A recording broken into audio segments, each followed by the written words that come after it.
Your voice, your opinion, your community. Fact TV, free speech protected.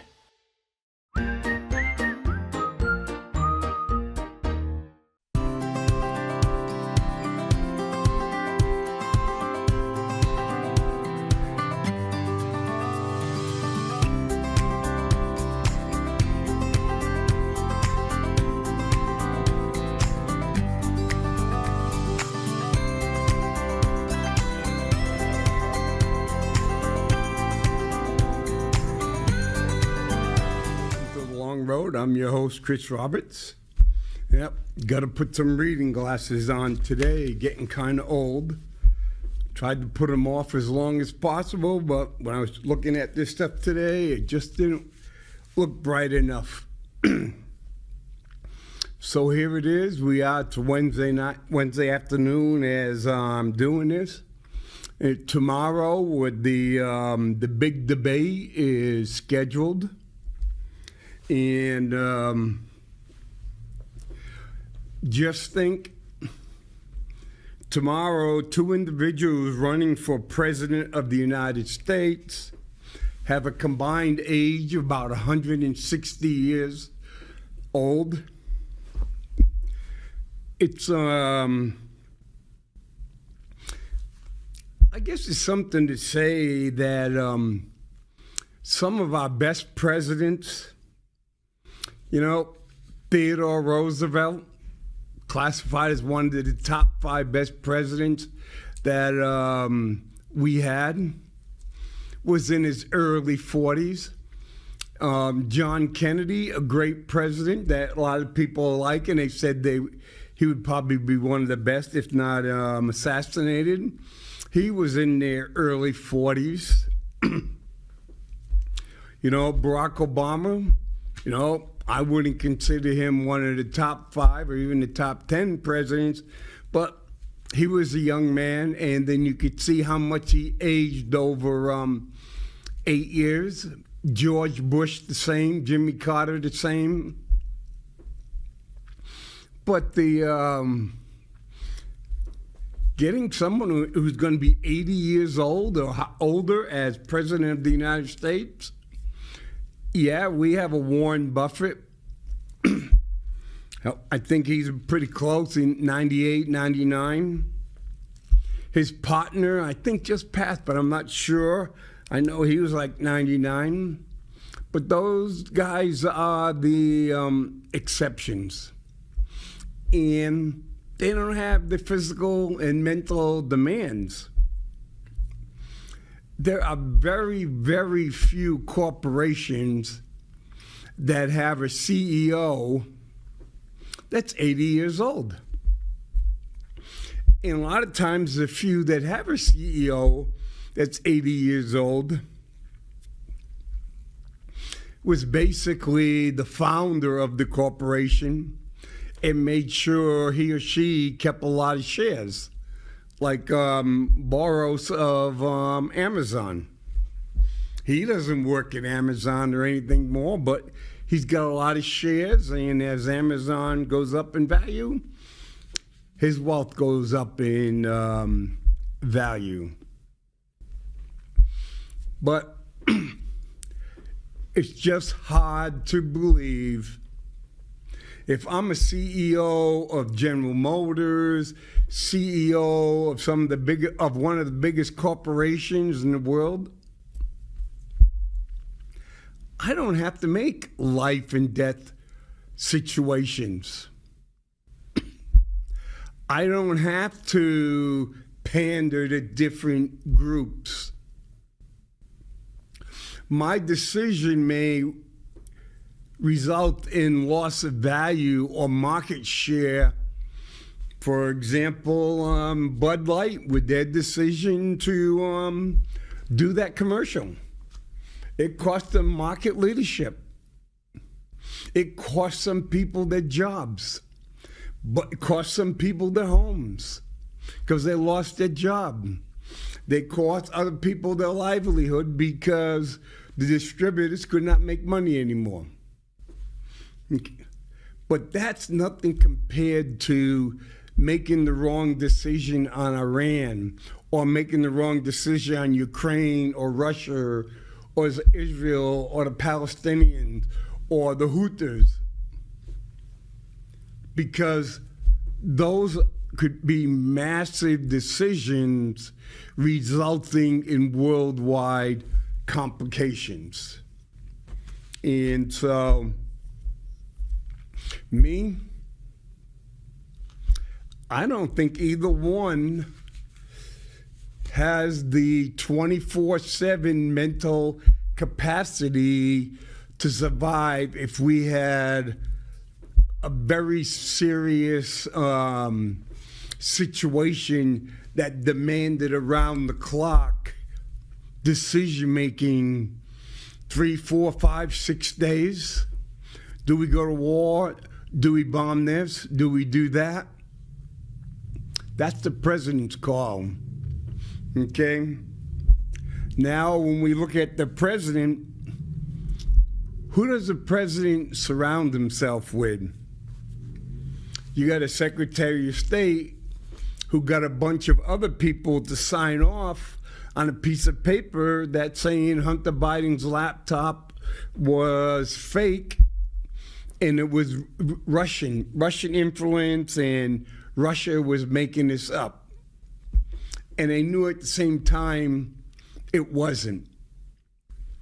Or you have a Secretary of Defense who decides, well, you know what? I got prostate problems. I'm going to go to the hospital and I'm just going to check out for 5 days. I'm not going to tell my boss. I'm not going to tell the people. You have a guy of Homeland Security under him who constantly says the borders are secure. Well, millions of people have come across under those secure borders. You have the Secretary of Transportation. Where is he when we've had major disasters?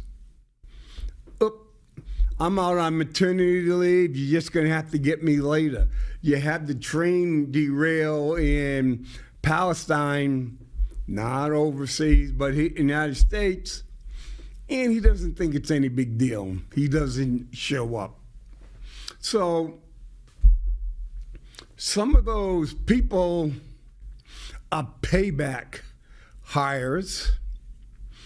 Janet Yellen, you know what? She thinks everything's right. No big deal. I don't know why the American people are worrying about what the cost of food and everything is. It's much better than it used to be. Well, if I'm drowning and I'm going last year when I was stuck out in the ocean and I was going under 9 times, then later on I was only going under 3 times, and now I'm only going under 2 times. Wait a minute, but my head is not above water. She's a multimillionaire, and she has no idea what middle America or below are going through, because she probably owns a lot of stock and the share values are going up. She's making money without working. And not just to jump on Joe Biden, I'll jump on Donald Trump too. He's going to make sure he gets yes people. He's the person who demands loyalty to him, not to the country. If you want a job under Donald Trump, you have to pay loyalty to him. The 2 retired Marine generals, his chief of staff, and then the Secretary of Defense, they followed their honor and their loyalty was to the country, and they left because they could not stand, or they could not diminish themselves to be loyal to a person, not the country. So like I said, you're going to have the debate tomorrow. And I don't know how many people are going to watch it. CNN is hoping that a lot of people will watch it. I don't know what to expect. I don't think a lot of people know what to expect. I think there's people out there that hope that both Trump and Biden crash and burn, have freeze-up moments, have come out with gobbledygook. And so that's a way that both parties could then substitute one or both of them because basically their age. Okay? Then on the Democratic side, you can say, well, Biden's doctor said he was good. No problem. Trump's doctor said the same thing. Well, you know why? It's because they want to keep their job. You're not going to come out and say, oh man, the president is really screwed up. He's incapable of doing his job. One, everybody's coming after you. You saw like when the special counselor goes and says, well, I'm not recommending any charges against the president because a bunch of times I don't think the president could understand the questions I was asking. Trump's doctor says, oh yeah, he's in really good shape. The guy's obese, morbidly obese. He eats junk food. His arteries can go at any time. He's having those freeze-up moments too. And so there's medical issues on both sides, and no one's going to say anything. Hey, maybe Vice President Harris is just waiting for the right moment because could be her moment in the sun. Hey, if the president goes right now and after tomorrow night and they say he can't make it, November's not that far away. July, September, October. No, July, August, September, October. You got 4 months.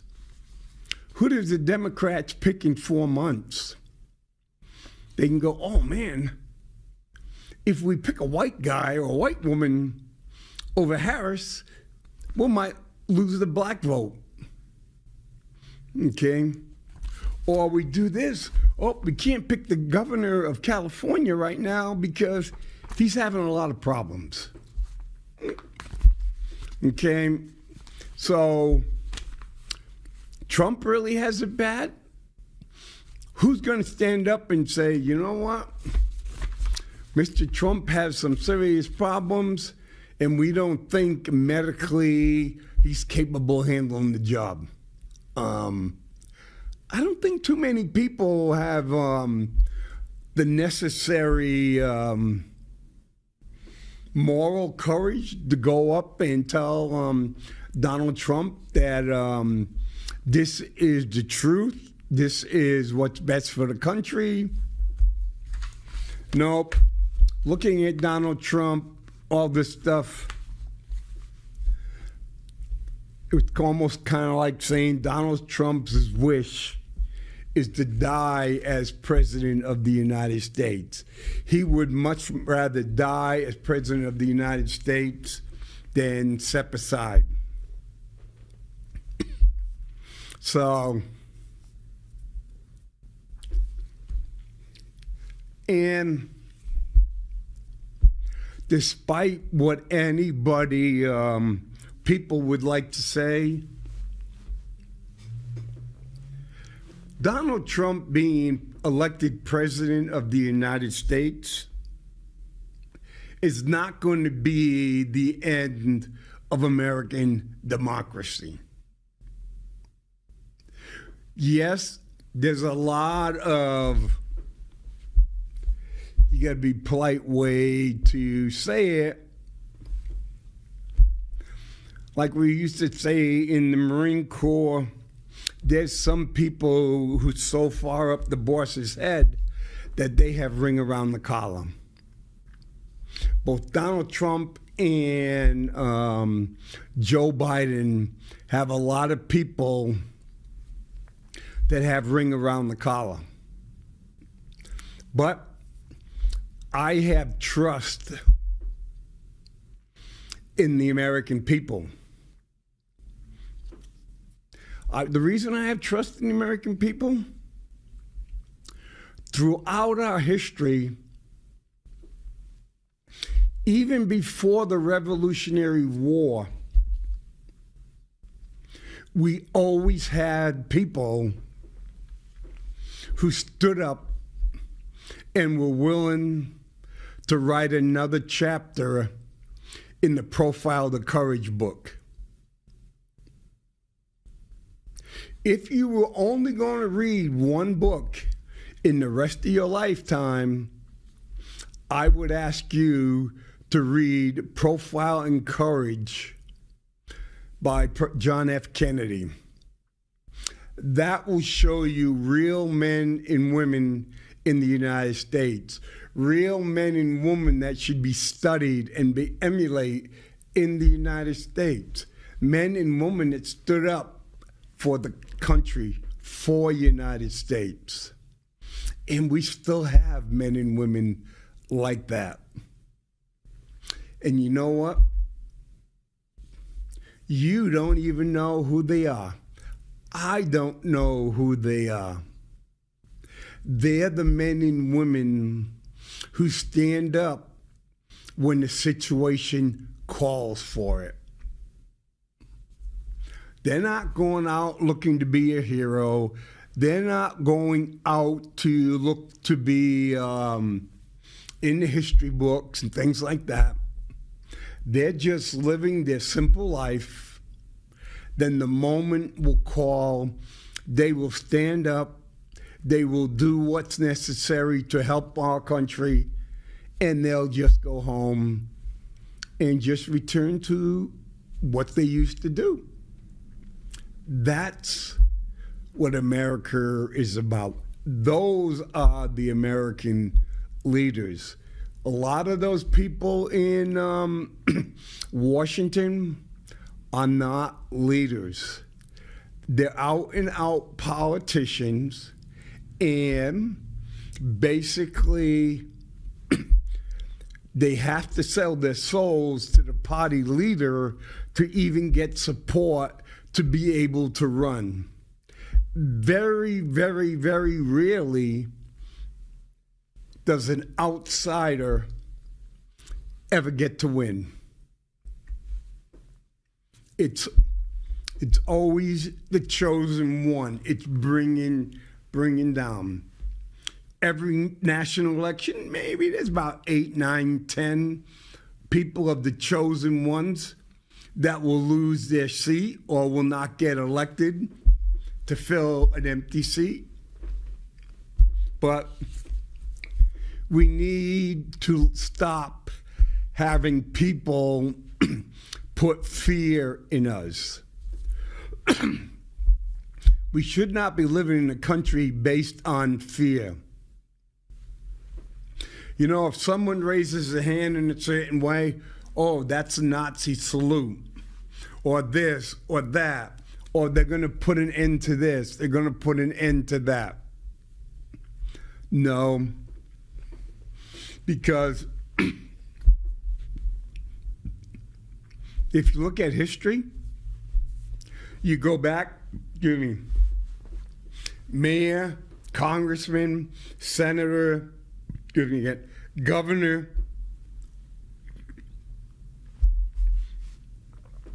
president. Look back and see how many of those people delivered on maybe even 10% of their promises. Promises are quickly forgotten once elections are over or elections are won. And so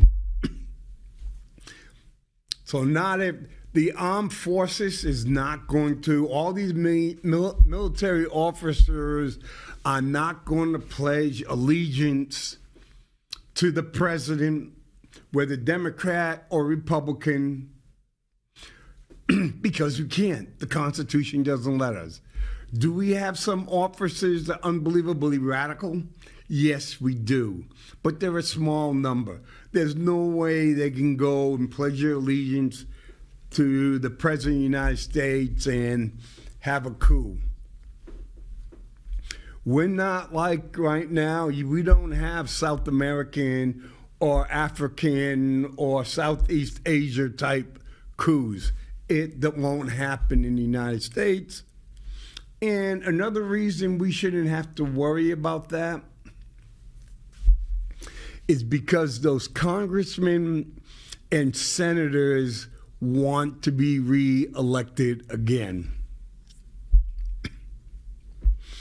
Plain and simple. And the President of the United States doesn't re-elect them. There's a bunch of people so far that former President Trump has supported, endorsed, haven't won.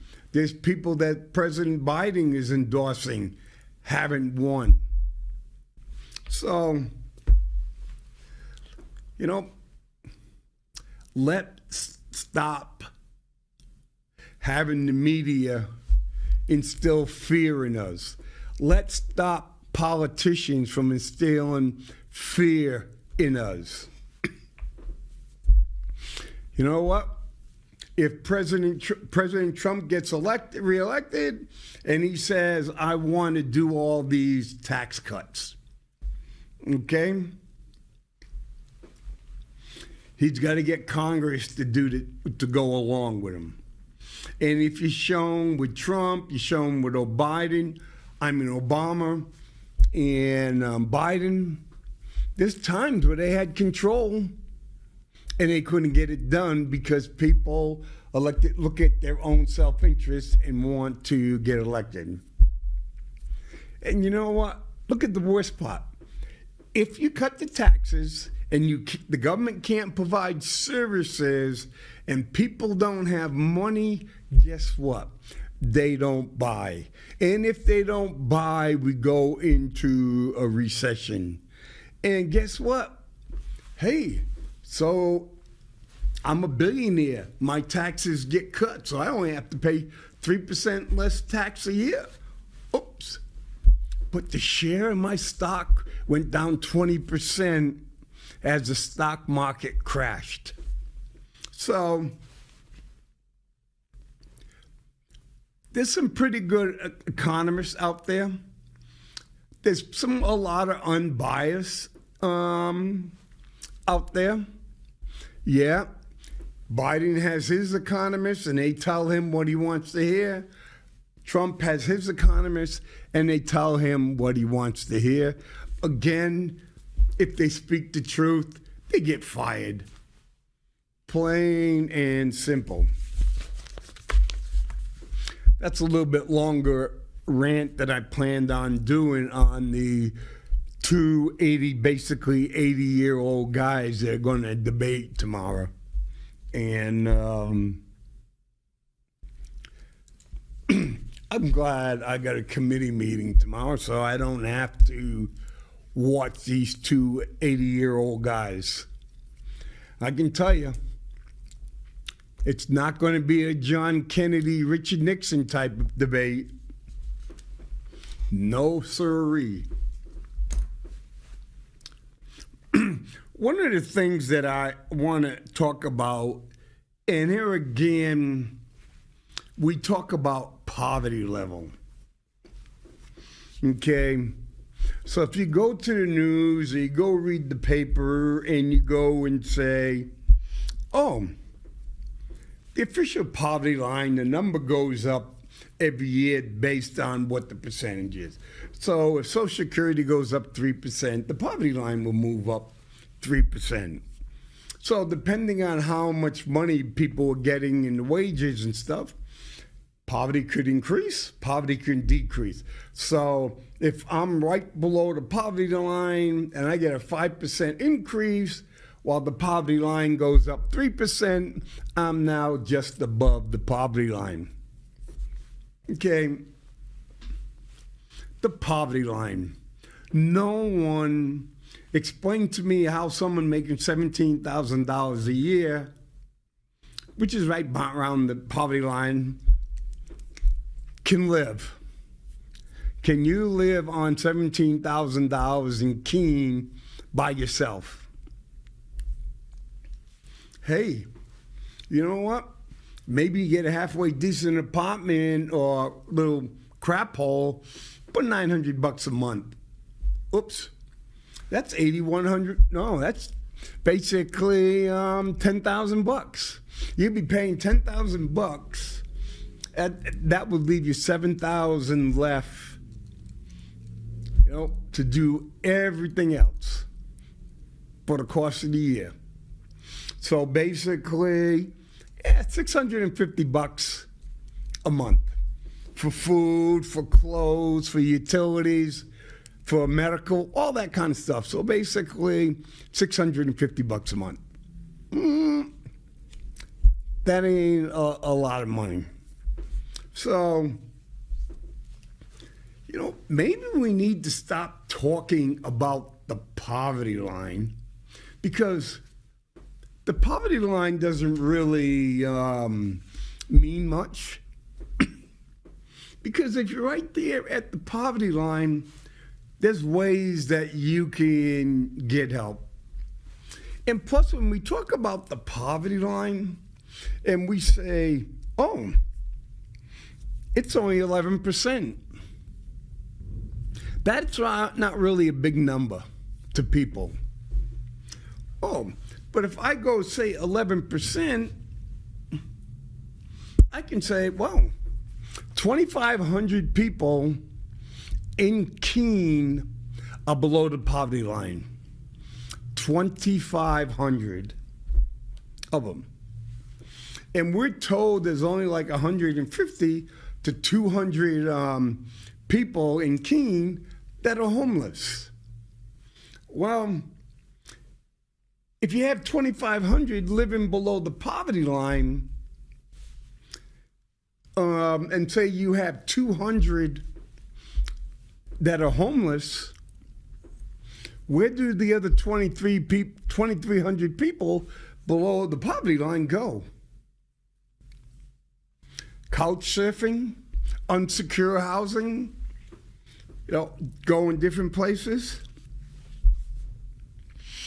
Well, Brookings Institute, they did some research.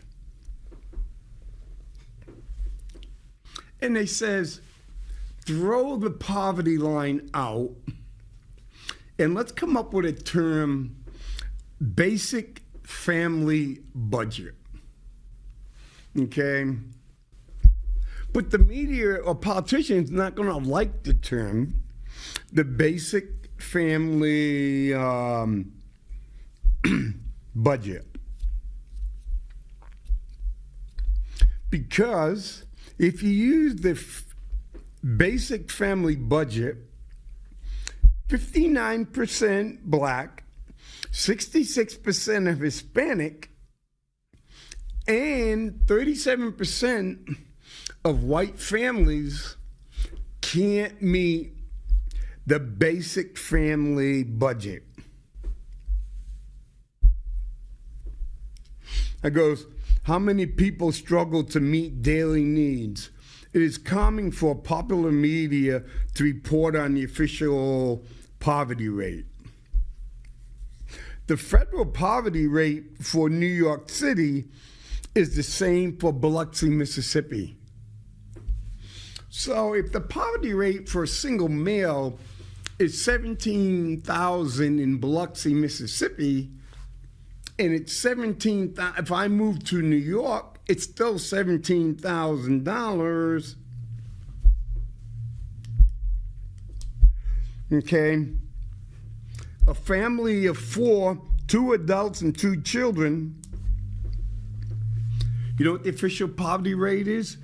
$30,900. Okay. Where can you get a 2 to 3 room apartment in Keene. Some of them, $1,500 would be pretty cheap. $1,500 for a 3-bedroom apartment. Okay, that's $18,000. So if you're living in poverty in Keene with 4 and you tried to get into a 3-bedroom place, it's not going to be that great, but it's only going to charge you $18,000. Then it leaves you with $1,000 a month for food, for transportation, for daycare, all those other expenses. So, what do you think a family of 4 can live on $30,000? Yeah, you can probably get by in Biloxi, Mississippi. I've been there, and on the outskirts, it's some pretty humble abodes out there. What are you going to do on $30,900 in New York City or Los Angeles? No, I lived in Irvine in Orange County. Some people pay more than that for their dogs, their houses, their dog houses and stuff like that.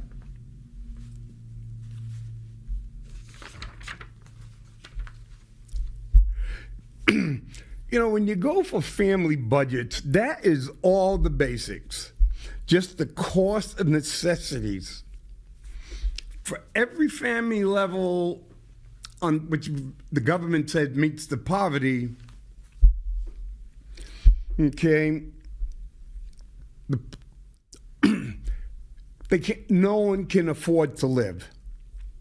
Maybe if you're at some camp, no, even not a campground, they're expensive too. You can't live in mobile homes now, they're expensive. You may have to pay $500-600 a month just to park your mobile home.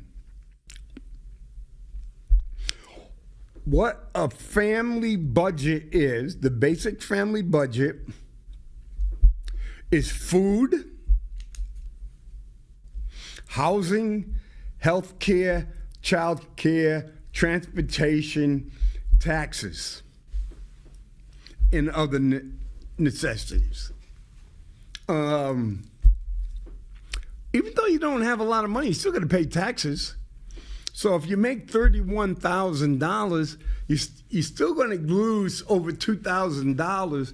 Even if you don't have to pay any taxes at all, $30,000, you're still going to lose almost $2,400 to Social Security. So if you're making $30,000, you're giving up $200 a month into Social Security. So, for example, now if you live in Keene, we had that $30,000. So you have 18, that left you 12. So that's your $1,000 a month, but you lose $200 for Social Security. That brings you down to $800 a month. You know, if you're going to work, you get child care. Well, maybe the lady next door will pay you. You'll pay her for daycare and don't have to pay her very much. But other people can easily pay $600 a month for daycare, and that's still cheap. Give you an example. Budget for 2-parent, 2-child families. If you're in Orangeburg, South Carolina, Orangeburg County, South Carolina, I've been out there. I used to live in Charleston, South Carolina. Orangeburg, they got the college out there. I think Clemson or University of South Cal, one of those are out there. And it's still got a lot of, it's getting better, but it's still got a lot of areas that are still hurting from the lack of support, Jim Crow laws. It's a little bit less than $60,000 to get the basic necessities. So mom and dad going about $30,000 each. That's what would be an average paying job there. But those same two people and two kids moved to San Francisco. That someone in San Francisco is $162,000. But the bare minimum, if the dude to scrape by, it's well over $100,000. Then you go, well, if these are the bare necessities, how can people go without the bare necessities? Well, a lot of them do go without. For some kids, getting the free lunch or free or reduced lunch at school, some they come in for breakfast, they get for lunch. That is extremely important to them. And that's why you're also seeing around more and more places around the country that the kids are being able to get those lunches continue, those breakfasts continue during the summer months.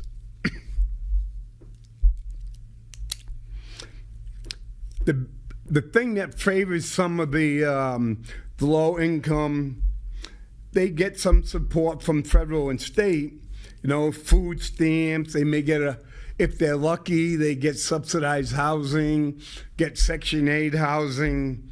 They get Medicaid, and they get the earned income tax credit. They consider it a boost, but you know what? I would like to make money so I wouldn't have to get the tax credit.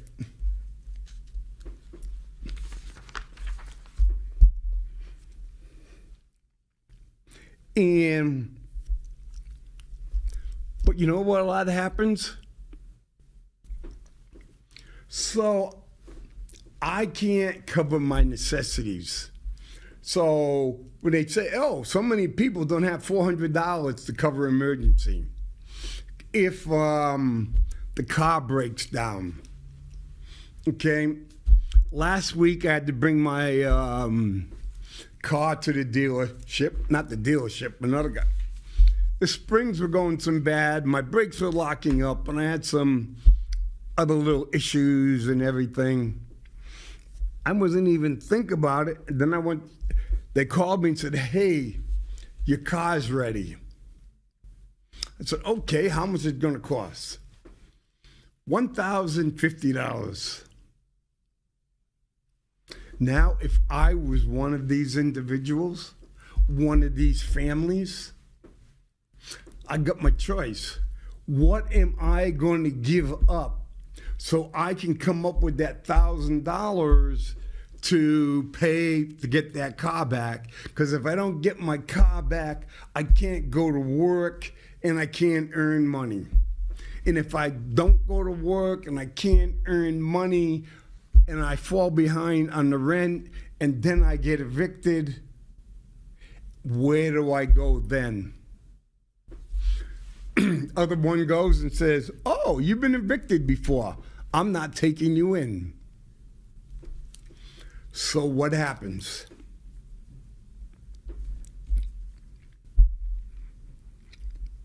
The amount of people that are getting evicted, the amount of people that don't go in to see health care, hey, it doesn't matter. If all these people have Medicaid, okay? If I'm a private doctor, I don't have to take Medicaid patients. For example, California said, hey, all the illegals, you can be, they used to, I think it was 55 and above, and you're illegal or undocumented or migrant, immigrant, whatever, you could get Cal, which is the form of Medicaid. Federal government paid some, state of California paid some.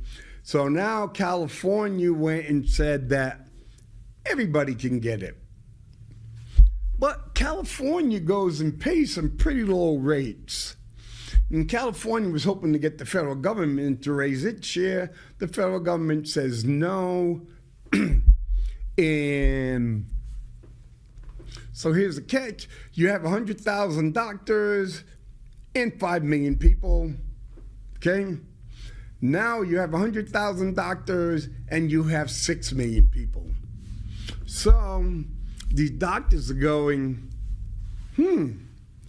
private insurance, Medicare.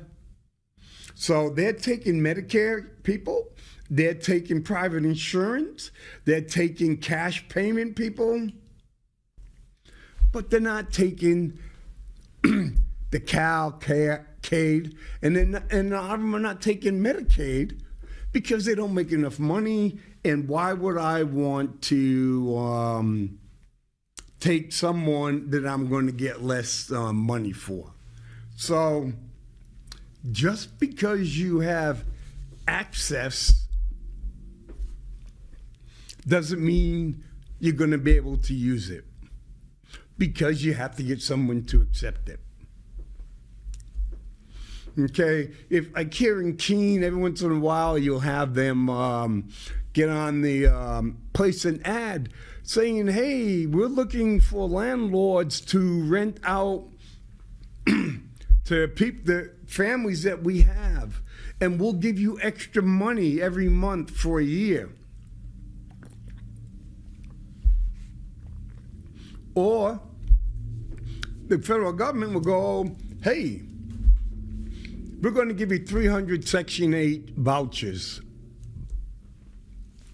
Just because the federal government gives us 300 Section 8 vouchers doesn't mean the landlord is going to take it. Oh, here it is. This should be the going rate. You go to the landlord and say, hey, here's a Section 8 voucher. We'll pay $700 a month to you, and the renter will pay $300 to you, then you'll be rented. But the landlord goes and says, wait a minute. The going rate on that is $1,300. I can get $1,300 a month. Okay? And there's only 1.5% vacancy rate. Why should I lose $4,000 or $5,000 a year by taking Section 8 housing or Section 8 vouchers? Nope, not going to do it.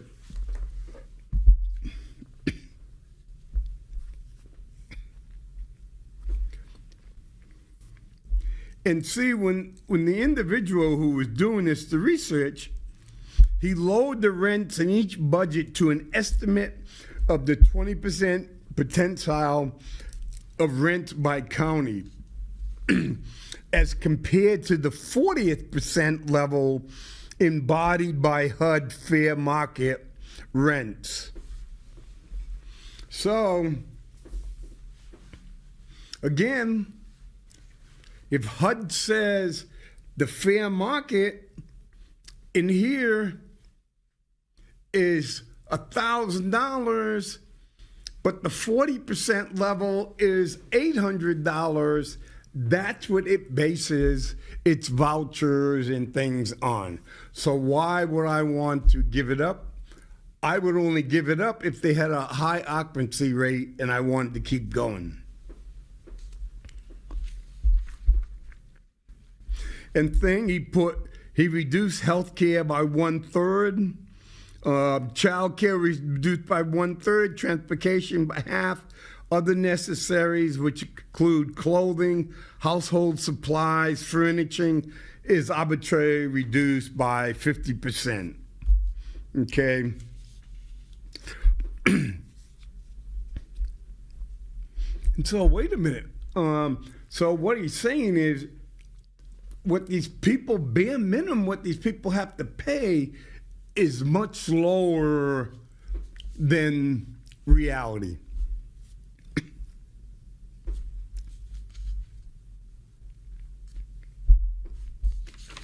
And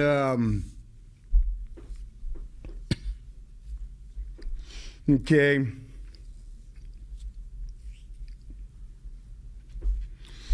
go percentage of families with total resource below reduced family budgets.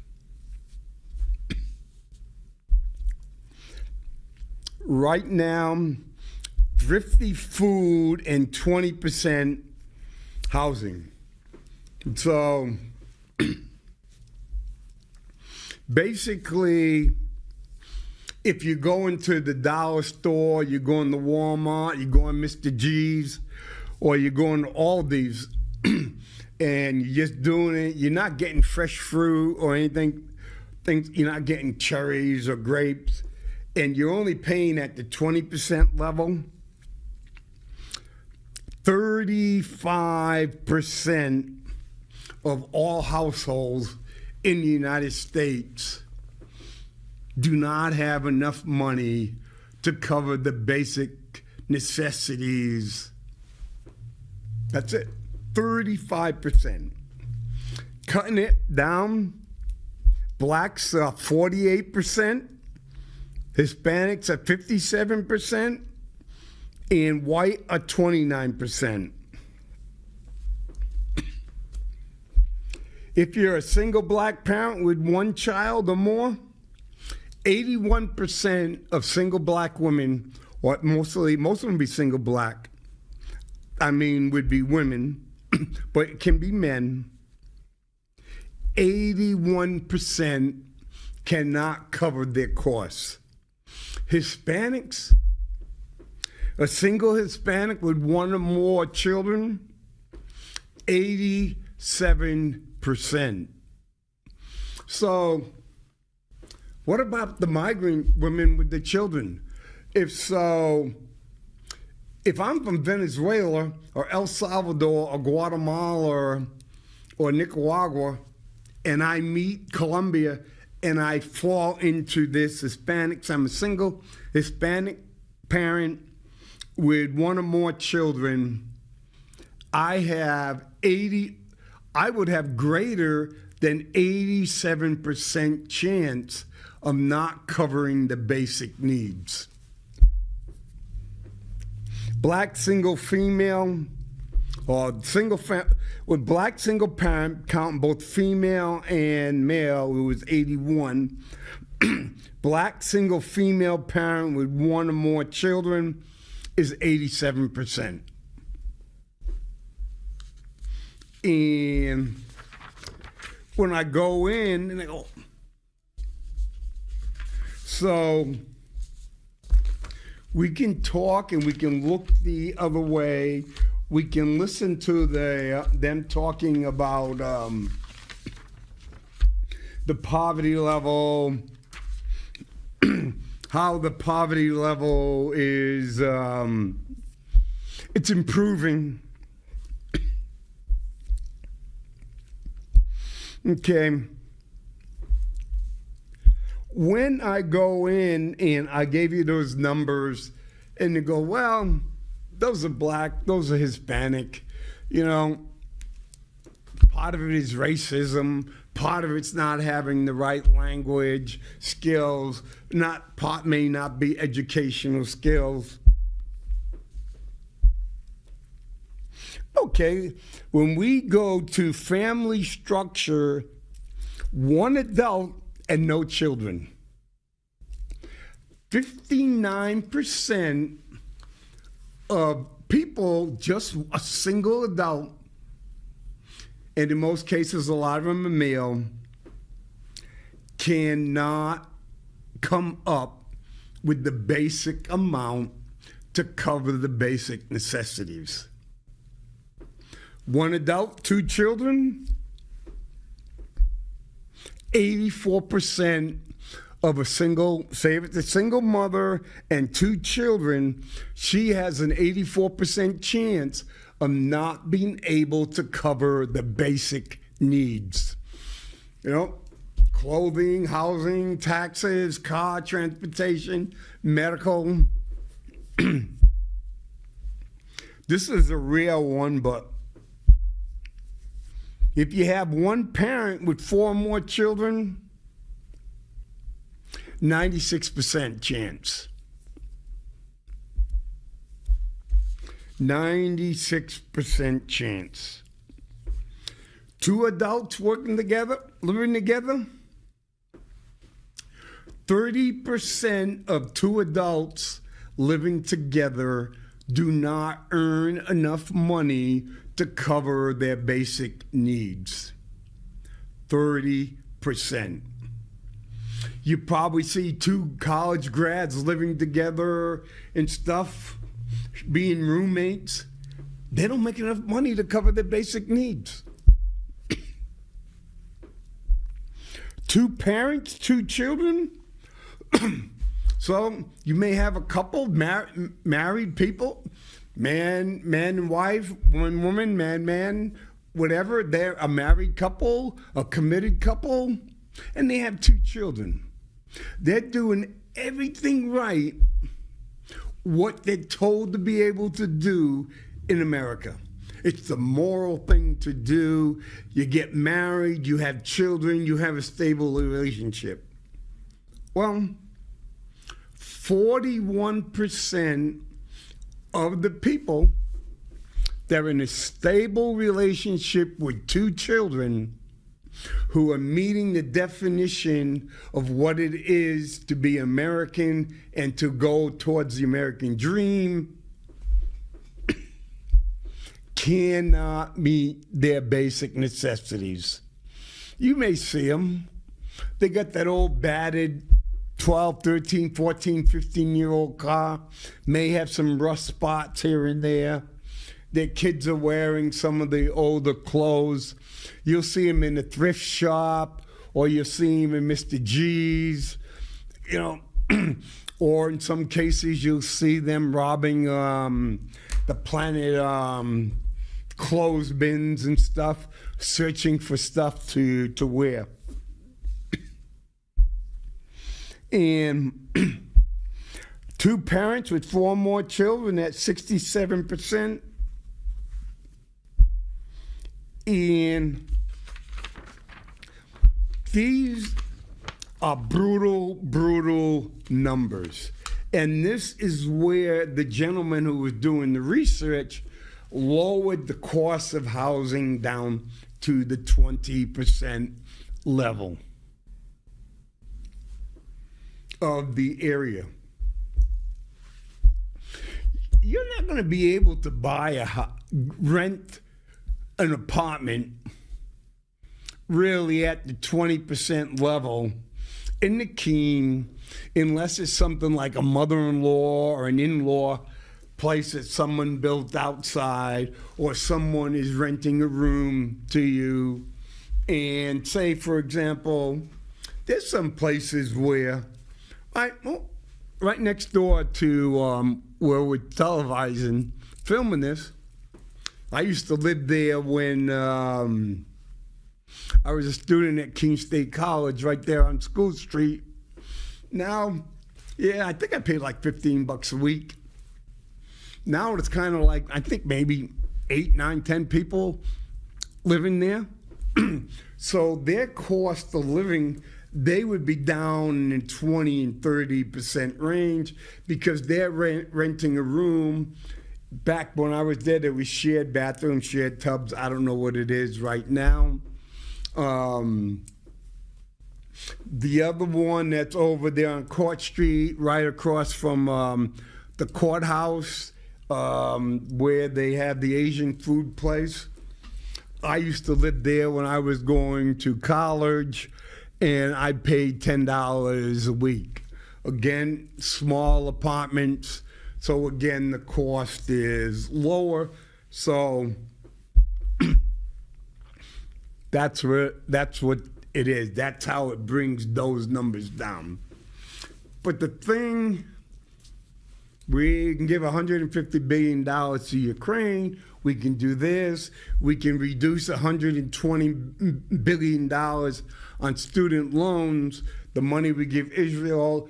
All that automatically goes right to the debt. Give you an example with the tax advantage. Private corporations in 2022, the last official year they have all the stuff, earned over $2.6 trillion in profits. Okay. What do you think they did with that money? Did they give it to the stock owners? Did they give it out as dividends, which people have to pay taxes on and different things like that? No. Because of the way the tax structure is and things like that, they took 1.1 trillion, about 40% of that profit, and bought share back, stock buy, repurchase shares from their own company. And by doing that, hey, I just bought $2 billion worth my company had $2 billion worth of shares out there. So my company went and bought that $2 billion. So there's $2 billion less of shares out there, but it doesn't mean my company is worth any less. It just means my share, which was $50, is now $58. That's what, so basically it made the shareholders wealthier. That's what Amazon does a buyback, makes borrowers wealthier. But when we go in, I got a little bit more than a minute left, but this is the part. This is where I view failed leadership. When I go out, when I'm on the school board and I'm other things and I'm helping veterans and stuff, it really, really sucks. And at times it hurts when you see the pain on people's face who are working as hard as they can be. I'm not talking about the guys who try to con the system or get over all these. I'm talking about men and women who are working really hard to take care of themselves and take care of their families, and knowing that 4 out of 10, over 40% of the people in this country cannot earn enough money to take care of their basic needs. Screw the poverty level. Let's look at basic needs, where people don't go to bed cold and people don't go to bed hungry and they don't dress in rags. We can fix that.